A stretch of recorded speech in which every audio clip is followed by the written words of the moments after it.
Hoy tenemos entre manos un documento filosófico y teológico que, la verdad, me ha dejado dándole vueltas a todo lo que quería saber. ¿Qué tal estás? Hola, pues muy bien, la verdad, y muy fascinada con las fuentes que vamos a desgranar hoy, porque es de esos textos que, bueno, te rompen los esquemas por completo. Totalmente. Es que, a ver, nuestra misión hoy no es entrar a juzgar si esto es un dogma verdadero o falso, sino analizar cómo este autor fusiona la ética naturalista con la evolución de la conciencia. Exacto. Es un enfoque súper audaz. Le da la vuelta por completo a lo que entendemos por nuestro destino final. Y es que normalmente cuando pensamos en ese concepto tan tradicional de ganarse el cielo, siempre nos viene a la mente la misma imagen. Sí, la de la vida como un castigo, ¿no? Eso es, o sea, como si la vida en la Tierra fuera una especie de carrera de obstáculos diseñada básicamente para sufrir. Es como si hubiéramos comprado esta narrativa de que la espiritualidad funciona como, no sé, como un programa de puntos de viajero frecuente de una aerolínea. Esa analogía me encanta, de verdad. Es muy visual. Es que es tal cual, uno va por la vida acumulando lo que podríamos llamar millas de sufrimiento. Aguantas incomodidades, haces sacrificios y la promesa es que cuando tengas saldo suficiente, lo canjeas por un vuelo directo al paraíso. Claro, en la otra vida. Pero el planteamiento de las fuentes de hoy propone una ruptura frontal con ese modelo. El autor desarrolla lo que él mismo llama una inversión teológica del goce. Inversión teológica del goce. Suena muy imponente. Lo es, no es, porque sostiene que el propósito de la existencia material no es purgar culpas con dolor. Al contrario, aprender a dominar el placer es en realidad un entrenamiento indispensable para nuestra supervivencia metafísica. Madre mía, es un giro monumental. O sea, llevamos siglos asumiendo que el dolor terrenal es el billete VIP para la eternidad. Sí, sí, y que el placer es, bueno, una trampa mortal para el alma, en el peor de los casos. Exacto. Pero claro, si te paras a pensar en cómo llegamos a esa conclusión, te entra una duda razonable. ¿Por qué el ser humano adoptó de forma tan masiva la idea de que sufrir era sinónimo de elevación? Pues a ver, la raíz de eso está en el dualismo filosófico clásico. Ya sabes, esa línea divisoria súper rígida que trazamos entre el espíritu, que es puro, y el cuerpo o la carne, que se veía como algo bajo y corruptible. Claro, bajo ese paradigma, castigar al cuerpo era la forma de liberar al espíritu. Eso es. Pero el texto argumenta que ese dualismo es un error de interpretación biológica tremendo. Nos invita a mirar el diseño del cuerpo, ya sea por un dios arquitecto o por la selección natural. Y en ambos casos, la eficiencia es la clave, ¿verdad? Exactamente. Ni la biología ni lo divino instalan sistemas complejísimos para que sean inútiles. La naturaleza no desarrolla redes neuronales sofisticadas de la nada solo para exigirnos que las ignoremos. Y esa es la pieza que hace que todo esto sea tan intrigante. Porque si el sufrimiento no es la moneda de cambio y no hay sistemas inútiles en nuestro cuerpo, tenemos que replantearnos qué papel juegan realmente el dolor y el placer. Claro, no pueden ser un simple fallo de fábrica. Para responder a esto, la fuente recurre a la etología. La ciencia del comportamiento animal, ¿no? Sí. Y desde esa perspectiva, el dolor no tiene ninguna mística. Es pura y exclusivamente un mecanismo de alarma. Te alerta de un daño para preservar tu vida. Tocas algo hirviendo y apartas la mano. Es un límite biológico, sin más drama. Eso es. Y el placer opera en el espectro opuesto. Es la señal neurobiológica de que estás en armonía con el entorno, cubriendo tus verdaderas necesidades. Entonces, claro, la contradicción es evidente.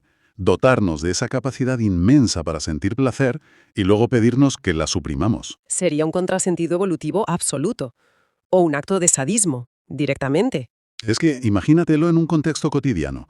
Es como si alguien se comprara un coche de altísima gama, con todos los sensores imaginables, y se empeñara en conducir ignorando el salpicadero. Sí, sí, vas directo a un precipicio y el coche pitando. Exacto. El GPS en rojo, la voz diciendo peligro, y tú respondes, no, no, la verdadera virtud es apagar la pantalla y tirarme por el barranco para demostrar mi fuerza de voluntad.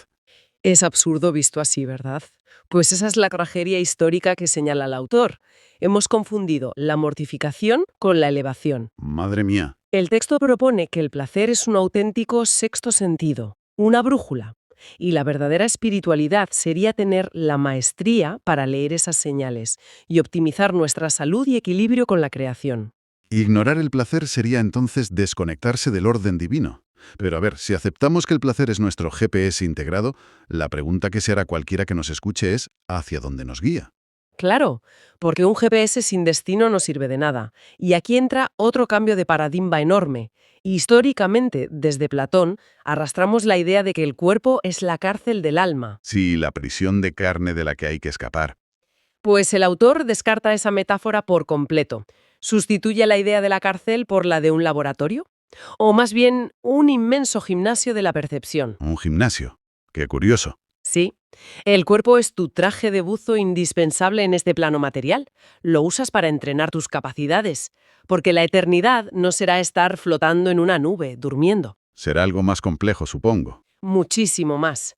Un entorno de una complejidad vibratoria y dimensional tremenda. O sea, a ver si lo entiendo. Es como si esta vida fuera el nivel tutorial de un videojuego. Exactamente esa es la idea. Si no dominas los controles básicos aquí, refinando tu capacidad de percibir lo sutil en lo material, serás incapaz de navegar en el siguiente nivel, que exigirá herramientas mucho más agudas. Tal cual. El cuerpo material es el campo de entrenamiento. Pero claro, hay un matiz crucial en cómo entrenas. Vale, espera, porque aquí tengo que hacer de abogado del diablo. A ver, dime. Si alguien escucha que el placer es la brújula espiritual, la conclusión rápida puede ser peligrosa. Alguien podría decir, genial, voy a atiborrarme de comida ultraprocesada, a comprar compulsivamente y a destruir el planeta en mi yate. Porque eso les da placer, claro. Exacto. Hay personas que sienten un placer inmenso depredando su entorno. ¿Acaso ese placer destructivo también te da un pasaporte a la eternidad? Es la objeción lógica, sí, pero el autor la anticipa con lo que llama la prueba de la adaptación hedónica. Establece una frontera muy clara entre una conciencia primitiva y una evolucionada. Ajá. O sea, no todo placer vale. Para nada. La biología nos enseña que si dependes de estímulos extremos, tu sistema de dopamina se satura. Necesitas cada vez más para sentir lo mismo. Claro, la famosa tolerancia a la dopamina. Exacto. Esa persona que necesita destruir el planeta o su cuerpo para sentir un placer efímero no está demostrando maestría espiritual, está mostrando una consciencia muy primitiva. Es como un fallo en la lectura de ese GPS, ¿no? Un sistema sensorial atrofiado. Eso es, no sabe colaborar con la creación, la depreda. El verdadero avance evolutivo en este gimnasio es justo lo contrario. Es la capacidad de extraer un gozo inmenso de la sencillez absoluta. Uf, qué potente es eso. Encontrar la plenitud en lo simple. Sí, la maestría es sentir gratificación profunda con cosas como la brisa en la cara, el sol de la mañana o saborear una harina ancestral. Claro, prestando atención de verdad. Exacto. Quien necesita ruido ensordecedor o estímulos extremos artificiales, en realidad está anestesiado. Es como alguien que ha perdido audición y necesita que le disparen un cañón al lado para oír algo. No demuestra buen oído, demuestra sordera. Queda clarísimo. Es el abismo entre vaciar la nevera con ansiedad de madrugada y sentarte a degustar un tomate cultivado con paciencia.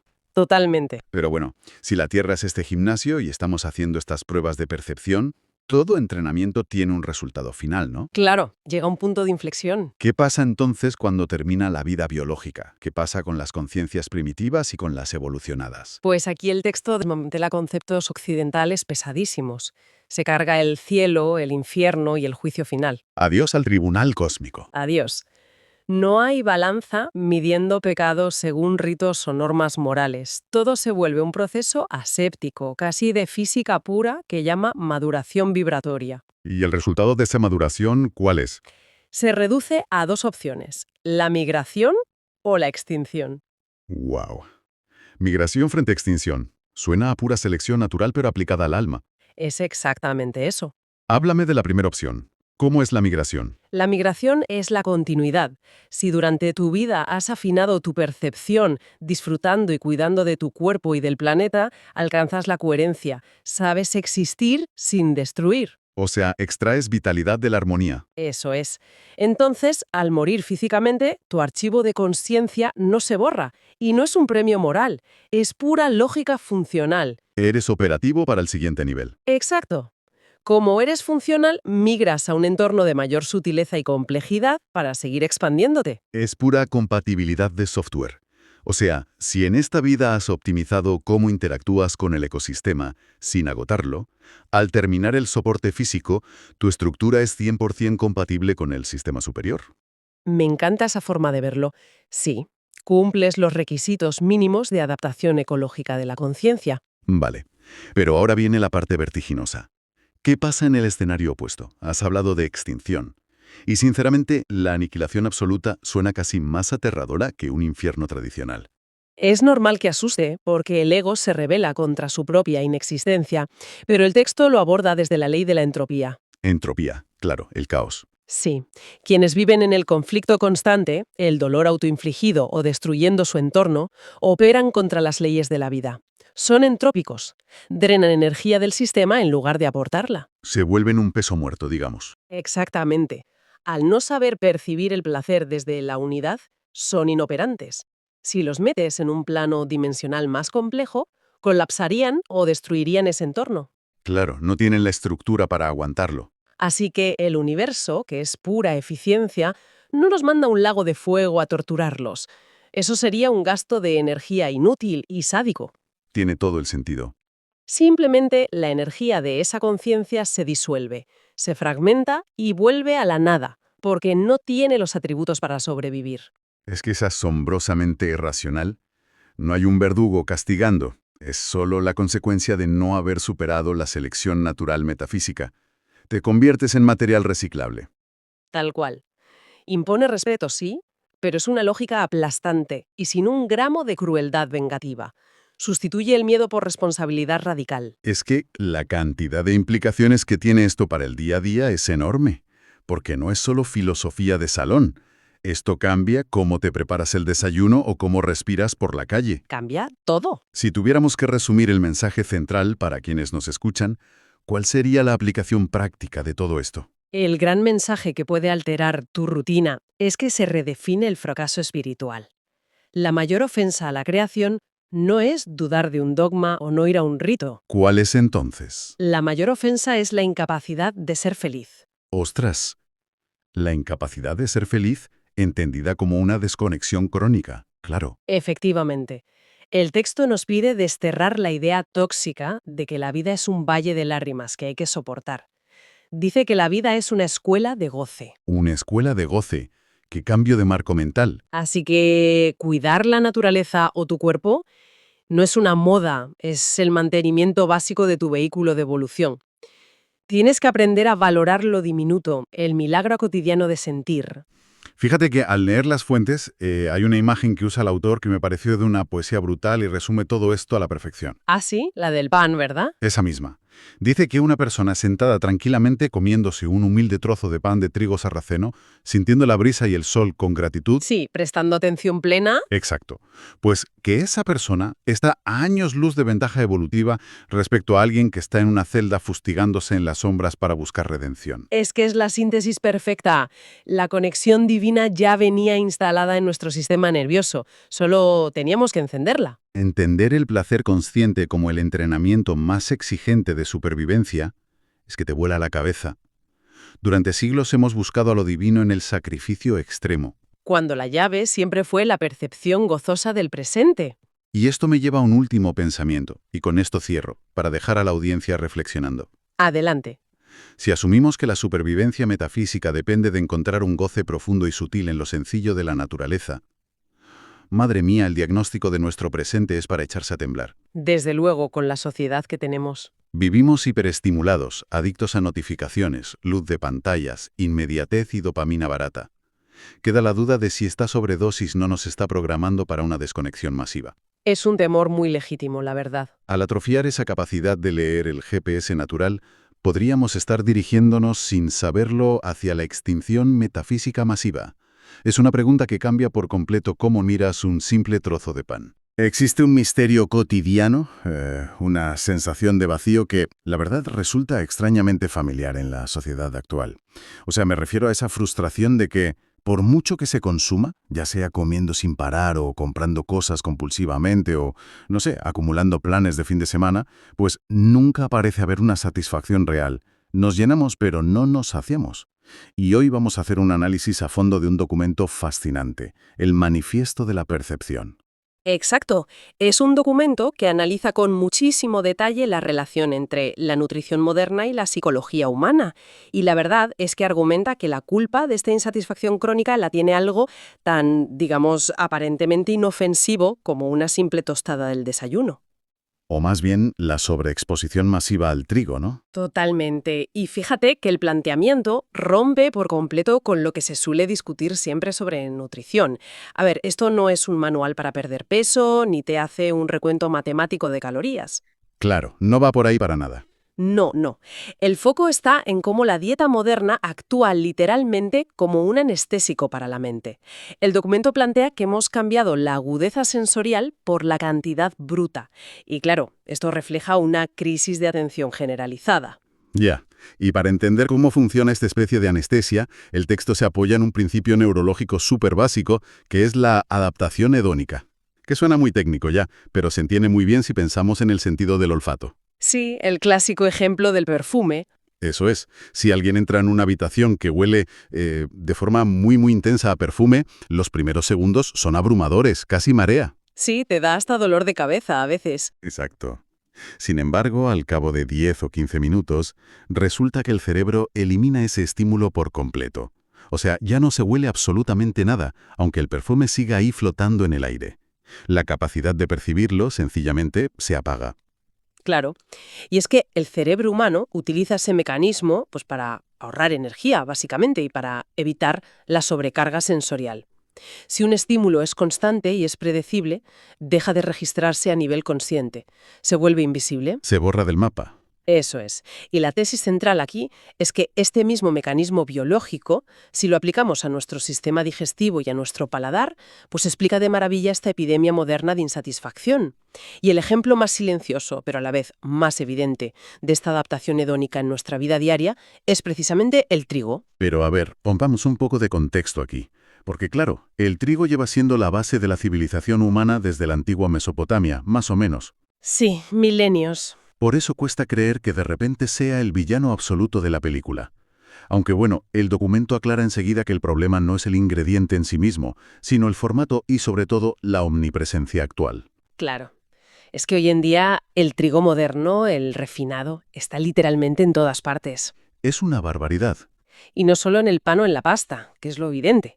Actúa como espesante oculto en salsas, en embutidos como el jamón York o en casi cualquier plato precocinado que mires en el supermercado. Y esa es la gran diferencia respecto a las dietas de hace siglos, ¿verdad? Totalmente.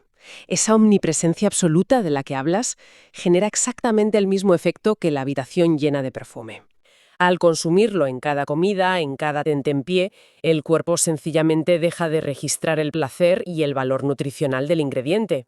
El trigo pasa de ser un alimento a ser un simple relleno. Un lienzo en blanco, vaya. Exacto. Un lienzo que ya no transmite ninguna señal de saciedad real al sistema nervioso. Y claro, al no recibir esa señal de saciedad, el cuerpo entra en pánico y reacciona con alarma.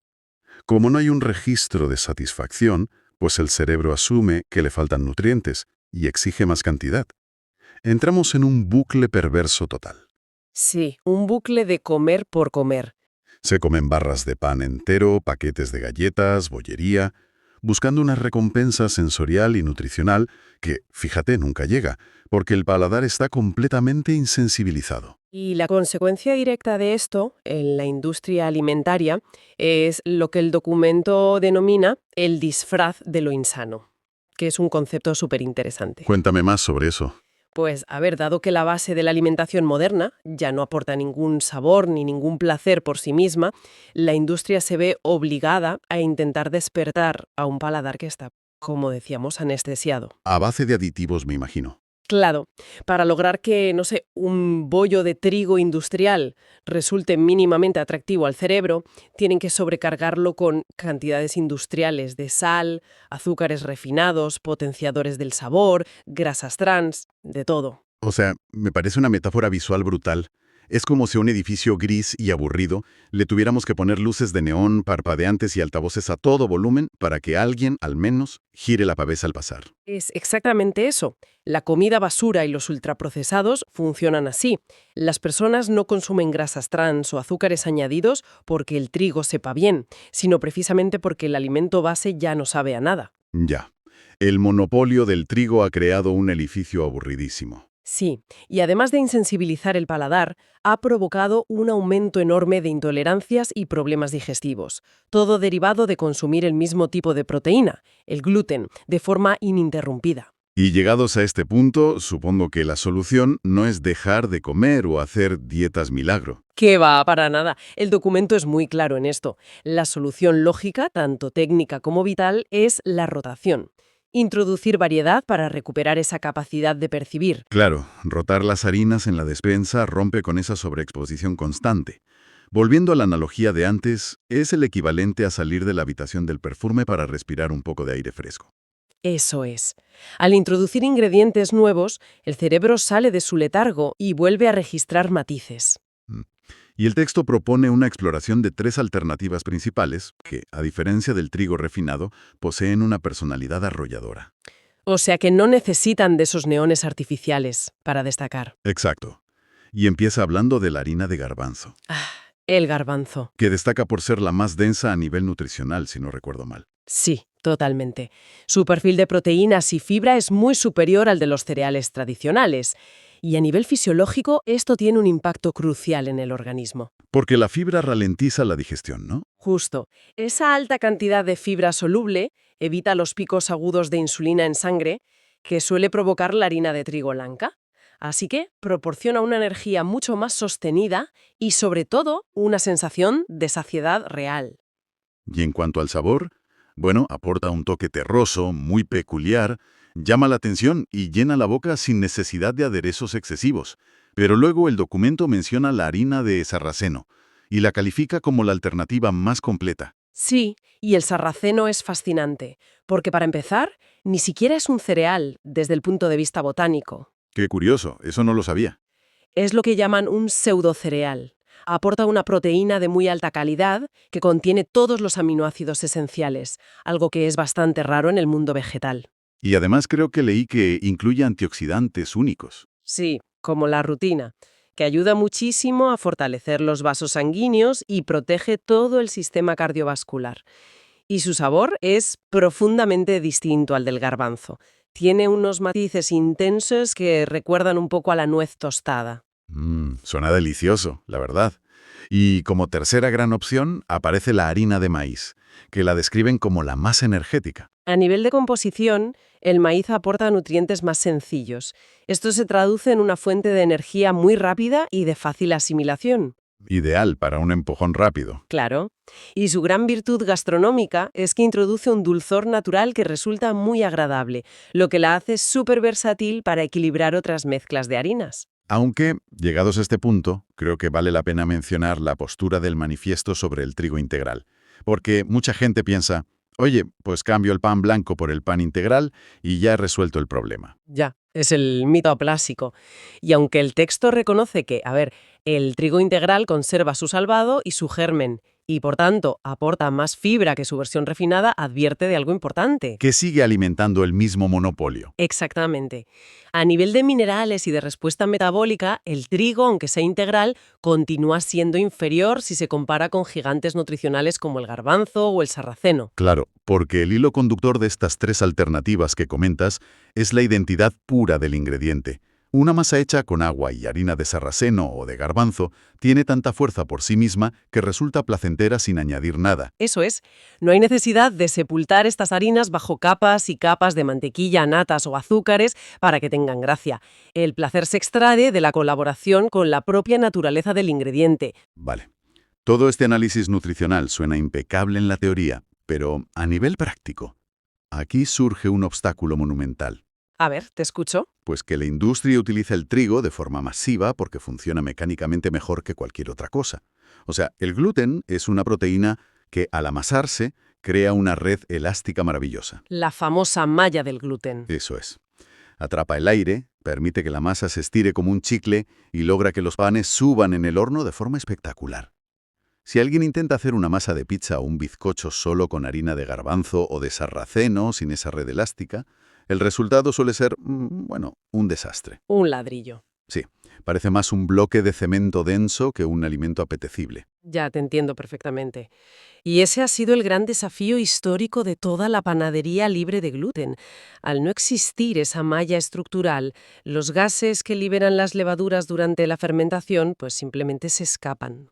Claro, la masa no retiene el aire, no sube y termina siendo seca y súper quebradiza. Exacto. Sin embargo, aquí es donde la ciencia culinaria moderna aporta una solución técnica que el documento considera poco menos que revolucionaria: el psyllium. Ah, la cáscara de psyllium, o psyllium husk, como le dicen en inglés. Sí, eso es. Es una fibra soluble que se extrae de la semilla de una planta que es originaria de la India. Y el psyllium actúa mecánicamente como el sustituto perfecto del gluten, pero sin arrastrar los problemas de sobreexposición que comentábamos antes. ¿Y cómo funciona exactamente? Pues al entrar en contacto con el agua en una receta, esta fibra forma un mucílabo, una especie de gel que es muy viscoso. Y ese gel se entrelaza en la masa de sarraceno o de garbanzo y crea una estructura de soporte que antes era imposible de conseguir. O sea que asume el trabajo mecánico de retener el gas de la levadura. Justo. Permite amasar, estirar la masa sin que se rompan las manos y logra que los panes y los bizcochos tengan esa miga alveolada y súper esponjosa que resulta tan agradable al morder. ¡Qué pasada! O sea que los resultados alcanzan un nivel verdaderamente profesional, manteniendo las propiedades mecánicas y la elasticidad del pan tradicional de trigo. Sí, pero con la inmensa diferencia de que se conserva intacta la digestibilidad y el perfil nutricional superior de estas harinas alternativas. Y la conclusión que arroja esta parte técnica es fundamental. Que ya no hay excusas, básicamente. Exacto. El psyllium elimina por completo el concepto de sacrificio. Ya no hay ninguna barrera técnica para no variar la dieta. No hay que elegir entre el placer de comerse una buena pizza esponjosa o cuidar la salida intestinal. Ahora se pueden tener ambas cosas. Fíjate que ese concepto de una estructura que sostiene a otras, pero sin robarles el protagonismo, me parece precioso, y de hecho, sirve de puente perfecto para el giro más sorprendente de este manifiesto de la percepción. Sí, cuando el texto abandona la despensa y da un salto directo hacia la psicología social. Exactamente. Traslada todo esto que hemos estado hablando sobre amasar pan y lo aplica a las relaciones humanas. Argumenta que la adaptación hedónica no solo arruina el paladar, sino que devasta nuestra forma de interactuar con los demás. Es un paralelismo súper profundo. El documento sugiere que a menudo existe una tendencia a tratar a las personas más cercanas, pues parejas, familiares, amigos de toda la vida, como si fueran un alimento básico. Como si fueran el trigo de nuestra vida social. Sí, se asume su presencia constante como algo garantizado. Y al dar esa presencia por sentada, se cae en la rutina de la insensibilidad. Se deja de apreciar su valor real y comienza una dinámica un poco tóxica de exigencia continua. Intentando extraer placer de la otra persona constantemente. Eso es. Es una mentalidad que está fundamentada en el consumo y en la posesión, y que inevitablemente acaba generando muchísimos conflictos y fricciones. Es que tiene todo el sentido. Al igual que el paladar anestesiado pide luces de neón y más azúcar, empezamos a exigirle a la otra persona que cambie, que se disfrace o que encaje en moldes muy rígidos para seguir proporcionándonos algún estímulo. Totalmente. Y la alternativa que plantea el documento es cambiar radicalmente el enfoque. Pasar de esa posesión a la colaboración. Lo cual implica entender que cada ser humano es como una harina diferente, con una personalidad arrolladora y compleja que no necesita ser alterada ni endulzada para ser valiosa. Me encanta esa visión. Siguiendo con la analogía, del mismo modo que rotar la despensa mejora nuestra respuesta metabólica, diversificar los círculos sociales y colaborar con personas muy distintas enriquece toda nuestra estructura emocional. Claro. Cuando la motivación no es poseer a alguien para cubrir una carencia propia, sino colaborar, se abren posibilidades de crear algo nuevo y muchísimo más sano. Y aquí es donde la pieza del psyllium encaja de forma magistral en las relaciones humanas. Es como si le estuviéramos echando grasas trans a una harina neutra para que sepa algo. Sí, lo estás disfrazando por completo. Pero al colaborar desde el respeto, actuamos como ese gel natural del psyllium. No anulamos el carácter intenso del sarraceno ni el toque terroso del garbanzo. Simplemente aportamos la cohesión y la estructura necesaria para que cada personalidad dé lo mejor de sí misma y la relación fermente de forma natural. Esa metáfora del psyllium social es que lo ilustra perfectamente. El apoyo mutuo no requiere borrar la identidad de nadie, proveer estructuras sin imponer condiciones. Y fíjate, esta idea de abandonar la exigencia constante nos conduce a la tesis final, y yo diría más amplia de este manifiesto. Sí, la que dice que el problema subyacente de la sociedad moderna no reside en los objetos o alimentos que consumimos, sino en nuestra nula capacidad para sentirlos. Totalmente. El sistema actual basado en un crecimiento perpetuo nos empuja hacia un consumo infinito, más cantidad de objetos comprados, más comida rápida procesada, más estímulos continuos por todas partes. Y la trampa funciona porque la percepción general de la gente está bajo mínimos debido a esta adaptación hedónica de la que hablábamos al principio. Claro. Se genera la falsa creencia de necesitar desesperadamente acumular más y más, cuando la solución real no es aumentar el volumen, sino aumentar la sensibilidad para sentir profundamente lo que ya está ahí. El documento bautiza este enfoque como en la economía del placer, que me parece un término brillante. Sí, hace una distinción muy clara entre la figura del consumidor y la del perceptor. Exacto.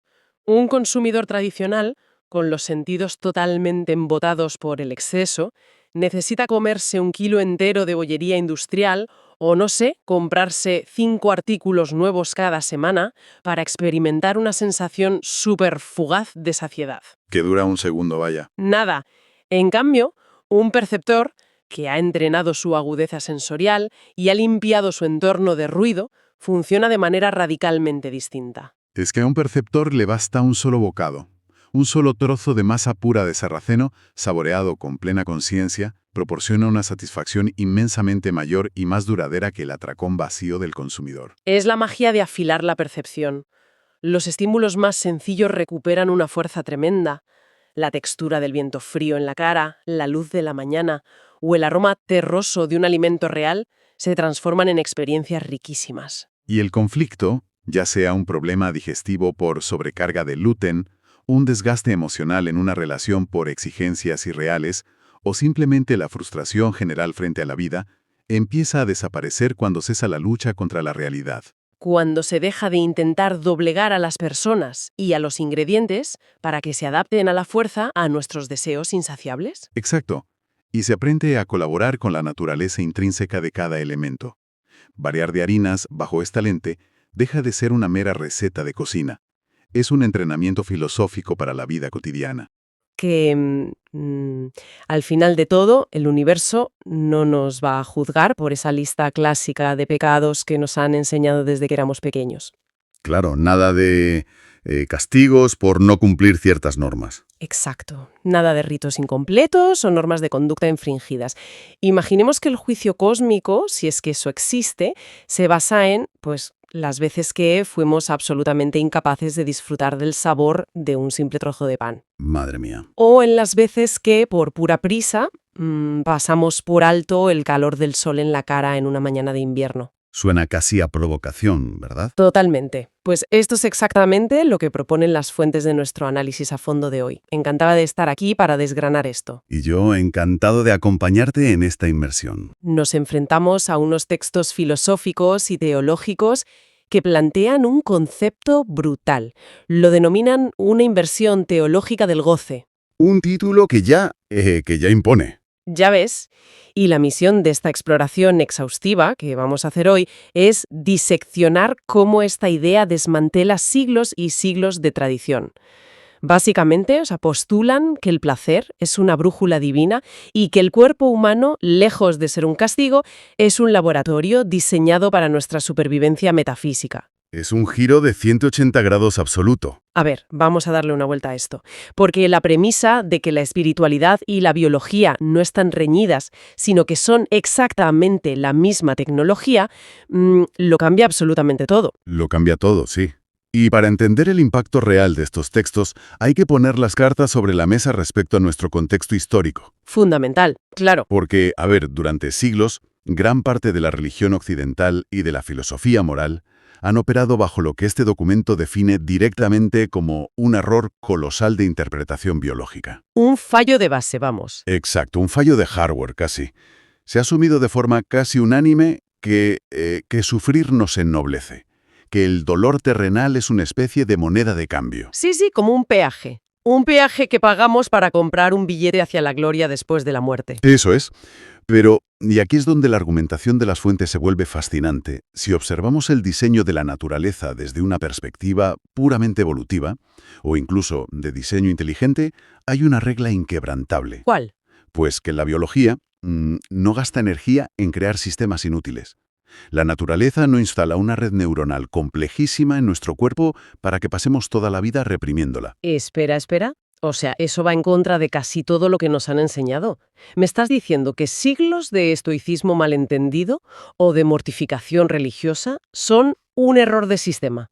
Según estos textos, sí. Madre mía. E incluso esta cultura moderna del no pain, no gain, del sufrir en el gimnasio o en el trabajo, todo eso son fallos desde el punto de vista del texto. Exactamente. Las fuentes entran de lleno en la etología humana, en cómo funciona nuestro comportamiento base. El dolor, mecánicamente hablando, no es un castigo cósmico, Ni una prueba divina para ver cuánto aguantamos, supongo. para nada. Es un simple mecanismo de defensa. Es una alarma que te advierte de que hay un desajuste biológico grave. Y por el otro lado, el placer no es un pecado encubierto, ni una tentación del ego. ¿Qué es entonces en este marco? Es la señal funcional de que hay coherencia. Es literalmente el cuerpo traduciendo químicamente la armonía con tu entorno. Por tanto, el placer y el dolor dejan de ser conceptos morales de bien y mal. ¡Qué fuerte! Sí, pasan a ser pura información de navegación. O sea, a ver si lo pillo. Si el cuerpo es un instrumento de medición de la realidad, venerar el sufrimiento constante sería como, no sé, como tener el salpicadero de un coche ultramoderno, ver que se enciende la luz roja del motor. Sí, Ujú. Y en vez de llevarlo a taller, te alegras, le pones cinta adhesiva encima para no verla y sigues conduciendo. esa analogía es perfecta. Es que es un absurdo lógico. Si ignoras los pequeños avisos, el GPS, y esperas llegar al destino correcto a base de sufrir y perderte. Claro, si el sistema pita, ajustas el rumbo.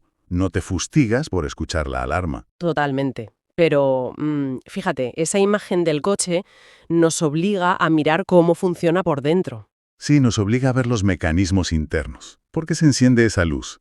La evolución diseñó el cerebro para garantizar la supervivencia, no para mantenernos en un estado de euforia constante. Claro, porque si fuéramos permanentemente felices, no haríamos nada. Exacto. No buscaríamos alimento ni refugio, nos quedaríamos sentados hasta morir.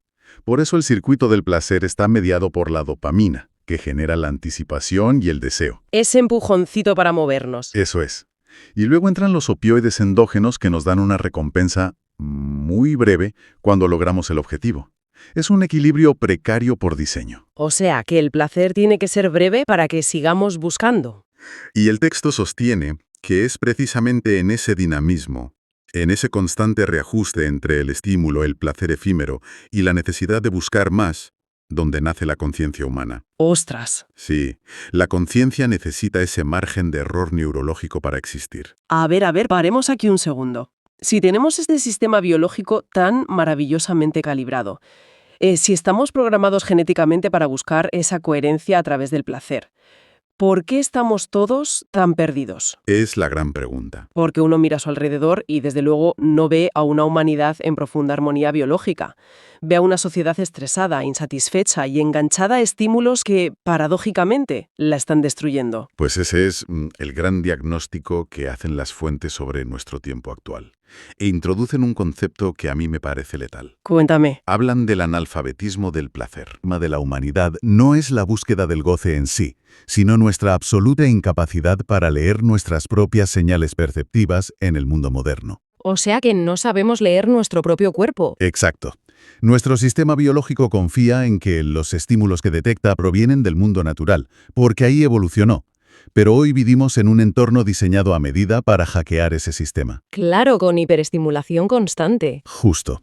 Estamos bombardeados por lo que el texto llama placeres descontextualizados o saturados. Vale, estamos hablando de cosas como la comida basura y las redes sociales. Hablamos de todo estímulo que genere un pico antinatural de dopamina. Y ojo, nuestra intención aquí no es posicionarnos ni decir a nadie cómo tiene que vivir su vida. No, por supuesto. Nuestro objetivo es simplemente desgranar lo que dicen los textos y mantenernos neutrales sobre el diagnóstico social que hacen. Exactamente. Simplemente exponemos esta crítica. Y los textos argumentan que alimentos hiperestimulantes, cargados de azúcares y grasas industriales, cosas que jamás encontrarías juntas en la naturaleza. Ya, un donut no crece en un árbol. Claro, pues eso, sumado al consumismo desenfrenado o al flujo infinito de notificaciones en un teléfono móvil, generan una intensidad altísima en fracciones de segundo. Es como un chute químico directo al cerebro. Y la biología, ante semejante bombardeo, responde protegiéndose. El cerebro reduce sus receptores de dopamina. Es lo que en neurociencia conocemos como adaptación hedónica. Claro, te vuelves tolerante al estímulo. Es como cuando tienes el volumen de los auriculares al máximo. Buen ejemplo. Al principio te aturde, es ensordecedor, pero a los 10 minutos tu oído, para protegerse, se ha cerrado de alguna manera y ya no te parece tan alto. ¿Y entonces qué haces? Pues necesitas subirlo más y más. Precisamente. Desgastan tu percepción. Te exigen cada vez más ruido para sentir un mínimo de satisfacción. Las fuentes son bastante implacables con esto. Me imagino. Afirman que esta dinámica revela una conciencia primitiva y depredadora. Una conciencia que, para sentir que existe, necesita consumir y destruir su entorno. Ya sea devastando el planeta para fabricar bienes efímeros o destruyendo la propia salud metabólica de la persona. ¿Eso es? Y frente a este colapso perceptivo, la alternativa radical que proponen es el cultivo de lo que llaman placeres de alta resolución. De baja intensidad. Sí, cosas muy cotidianas. Cosas como notar la textura del viento, respirar aire frío y limpio en un bosque, o saborear de forma muy consciente un pan de masa madre hecho con harinas ancestrales. Son estímulos aparentemente minúsculos. Minúsculos, sí, pero la tesis mecánica detrás de esto es fascinante. Argumentan que estos placeres sutiles, al contrario que los saturados, expanden tu sensibilidad. Te afinan, por así decirlo. Claro, pensándolo bien, siguiendo con la analogía de antes, consumir esos placeres hiperestimulantes modernos sería como intentar escuchar una sinfonía en unos altavoces con las membranas rotas, puestos a tope de potencia. ¿Solo recibes ruido? Pura distorsión que te va dejando sordo poco a poco. En cambio, entrenarse en los placeres de alta resolución sería como afinar cuidadosamente un instrumento de cuerda, un violín muy delicado. Me gusta mucho esa imagen. Al principio requiere un silencio absoluto y muchísima atención, claro, pero con el tiempo la madera vibra con tal precisión que eres capaz de captar el matiz más diminuto. Y requiere mucho menos volumen para generar una experiencia inmensa. Exacto. Esa metáfora del altavoz roto frente al violín ilustra a la perfección el mecanismo que está en juego. Un sistema saturado necesita violencia química para registrar un evento. Necesita el choque, mientras que un sistema afinado, de alta resolución, experimenta asombro y plenitud con estímulos bajísimos. Y esto plantea una disyuntiva constante en nuestra rutina diaria. Todo el rato. ¿Cómo distinguimos entre lo que nos nutre y lo que simplemente nos anestesia? ¿No? Nos vende la anestesia disfrazada de goce máximo. Totalmente. Y la clave que dan los textos está en la coherencia posterior al acto. ¿Cómo es eso? A ver, el placer de alta resolución te integra, te deja más presente, más conectado con tu cuerpo después de experimentarlo. Te deja bien a largo plazo. Eso es. En cambio, el placer saturado, el ruido de ese altavoz roto que decías, te fragmenta. Tras el subidón inicial, te deja un vacío que casi roza la disociación. ¡Buf, qué interesante! Vale, esto cambia las reglas del juego de una manera radical. Ya lo creo. Porque si afinar este instrumento biológico es lo único que nos permite experimentar la realidad sin distorsión, entonces nuestra ética entera se da la vuelta. Se desmorona la ética tradicional, sí. Ya no vemos la vida como un campo de pruebas moral, donde hay un juez invisible que lleva la cuenta de a quién hemos obedecido o qué normas hemos roto. Exacto. La vida, y sobre todo el cuerpo, se convierte en un laboratorio perceptivo. Un laboratorio perceptivo, me encanta. Es el salto conceptual más profundo de este deep dive, creo yo. Sí.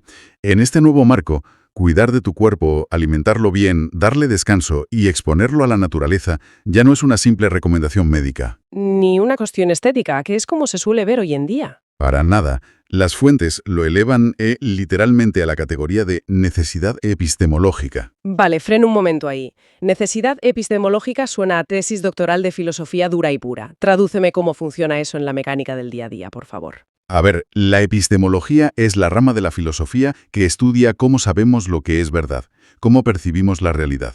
Vale. Cuando el texto dice que cuidar el cuerpo es una necesidad epistemológica, se refiere a la física pura de nuestro cerebro. A nivel neuronal. Sí. Si tu sistema nervioso está inflamado por una mala dieta, saturado de estrés crónico y bañado en cortisol, Que es lo normal hoy en día, tristemente. pues si estás así, la corteza prefrontal de tu cerebro, que es la parte encargada del pensamiento complejo, la empatía y la claridad, literalmente disminuye su actividad. O sea, se apaga. Se apaga, sí. La sangre fluye hacia la amígdala para prepararte para luchar o huir. Estás en modo supervivencia básica. Claro. El cuerpo piensa que te persigue un león, aunque solo sea un correo de tu jefe. Exactamente. En ese estado de alarma biológica constante, es físicamente imposible que percibas la verdad de tu entorno o que tengas una conexión espiritual genuina. Estás ciego, básicamente. Exacto. Estás ciego. Por lo tanto, argumentan, sin un sistema biológico limpio no hay percepción clara. Y sin percepción clara es imposible que la conciencia madure. O sea que la nueva brújula ética para decidir sobre nuestras acciones no es preguntarnos si algo es un pecado o si ofende a una deidad. No, la pregunta cambia por completo. Sería preguntarnos pragmáticamente, ¿esto que voy a hacer o que voy a comer o a consumir aumenta o disminuye mi capacidad de percibir la realidad sin distorsión? Eso es. Toda acción se evalúa por su impacto en la resolución de tu percepción. De hecho, los textos llegan a utilizar una frase muy contundente. A ver, Hablan del deber sagrado de ser feliz. el deber sagrado de ser feliz. Concluyen que la mayor ofensa posible a las leyes del universo no es saltarse un dogma inventado, es desarrollar una ceguera tal que te impida disfrutar de la milagrosa sencillez de existir. Pero ojo con esto. Tengo que hacer un poco de abogada del diablo aquí, porque le veo una trampa inmensa. Dispara. A ver, si empezamos a predicar que tenemos un deber sagrado de ser felices, ¿no corremos el riesgo de caer en esa dictadura de la positividad tóxica? Ah, la típica de las tazas de desayuno. Exacto. El rollo este de sonríe siempre que el universo te mira. Si quieres, puedes. Ya. Porque claro, si alguien está pasando por un duelo terrible por la pérdida de un familiar o tiene una depresión clínica grave, ¿qué pasa? Encima le echamos la culpa cósmica por no estar disfrutando de un atardecer o de un croissant de masa madre. Es una objeción crítica, y la verdad es que es fundamental no malinterpretar las fuentes en este punto. El texto rechaza tajantemente la positividad tóxica. Menos mal. Sí. Cuando habla del deber sagrado, no impone una tiranía de la sonrisa constante, ni propone negar el dolor genuino que es biológicamente necesario. Claro, el dolor decíamos antes que es información funcional. Exacto. Se refiere a mantener la funcionalidad del sistema. La tristeza profunda, el duelo o la frustración son respuestas altamente coherentes de un sistema que funciona bien ante una pérdida importante. Si pierdes a alguien, lo coherente es que tu sistema llore esa pérdida. Lo raro sería que no lo hiciera. Lo que se penaliza en esta filosofía no es sentir dolor temporal, es la tendencia a instalarnos voluntariamente en el sufrimiento inútil.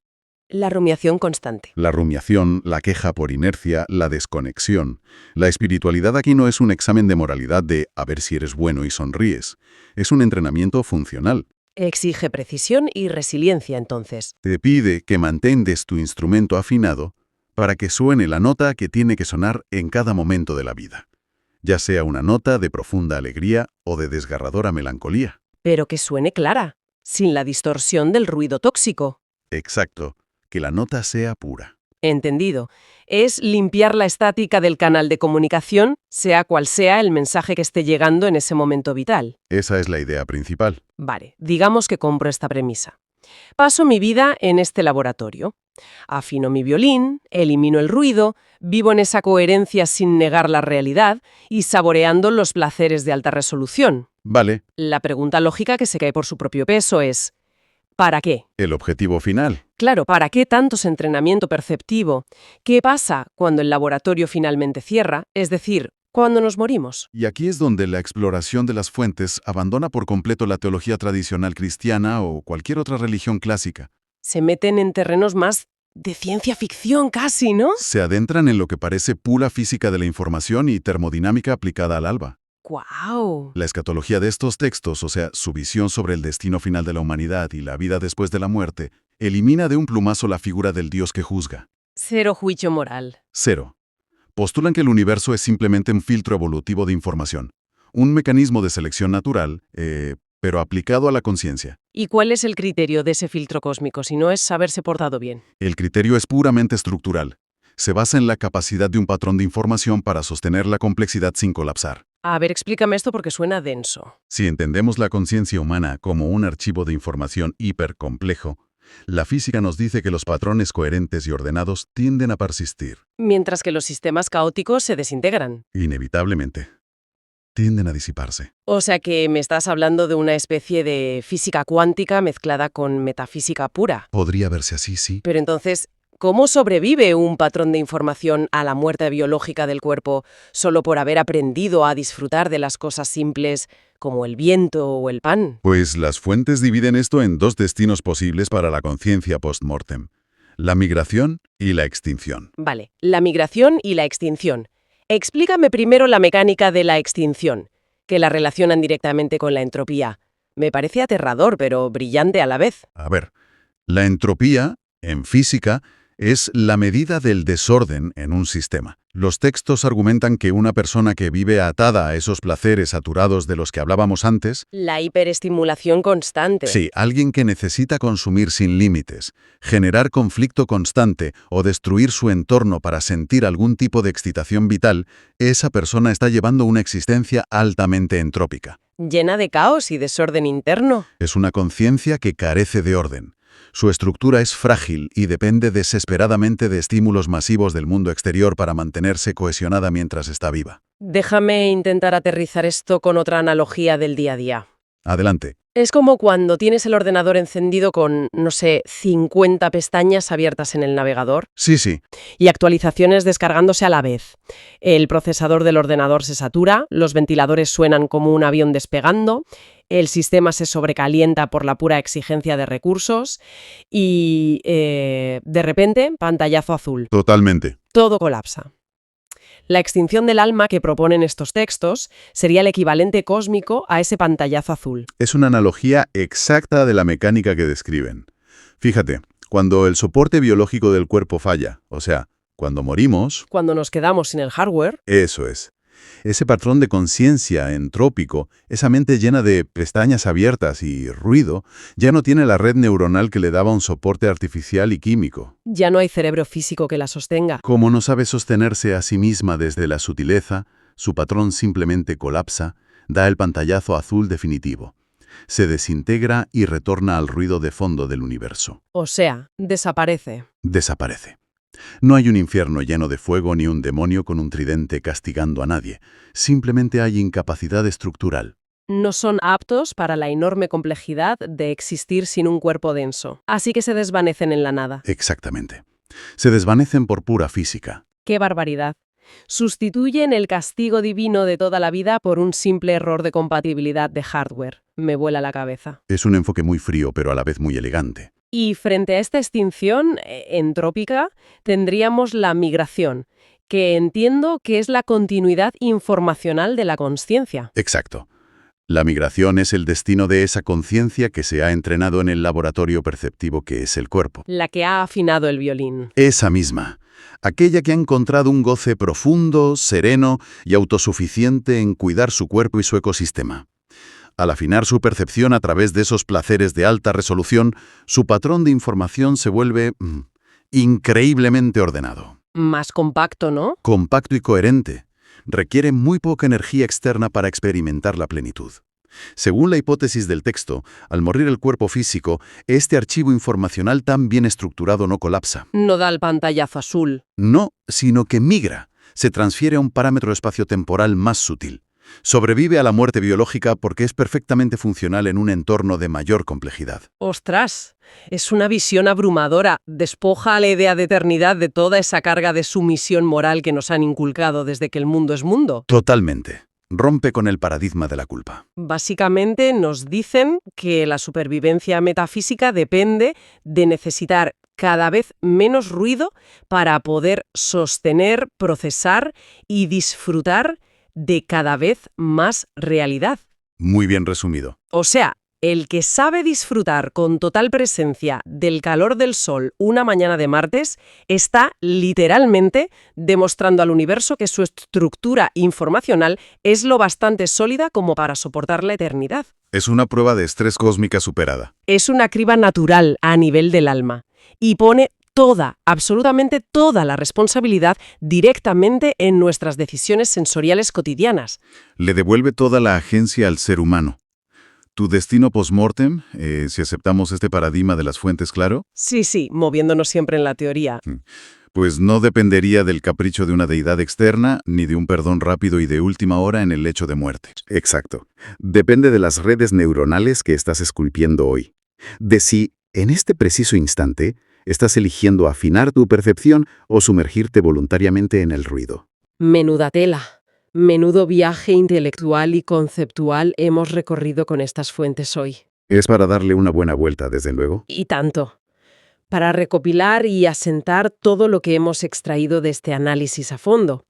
Hemos partido de esa visión antigua, un poco rancia y heredada, que trataba el cuerpo humano como un estorbo molesto en el camino a la iluminación. La cárcel del alma. Eso es. Y lo hemos redescubierto como el instrumento de navegación más sofisticado que existe en el universo. Nuestro laboratorio personal. Una brújula infalible si sabes leerla. Y lo que rompe todos los esquemas. Que la diferencia entre fundirnos en la extinción entrópica y desaparecer en la nada o alcanzar una continuidad metafísica no dependería de hacer enormes sacrificios dogmáticos, Sino de maestría perceptiva. de la maestría con la que aprendamos a saborear la luz del sol y, de paso, protegiendo nuestro entorno en lugar de devorarlo con consumismo. Convierte cada segundo de la vida cotidiana en una práctica sagrada real, en un verdadero entrenamiento de supervivencia cósmica.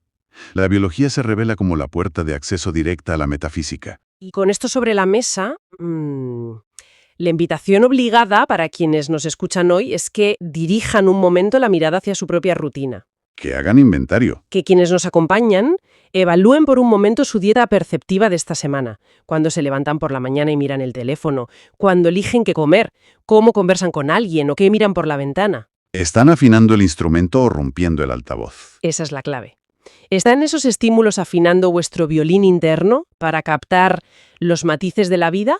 ¿O están fundiendo vuestros circuitos con un ruido que solo deja agotamiento y anestesia? Es una pregunta dura, ¿eh?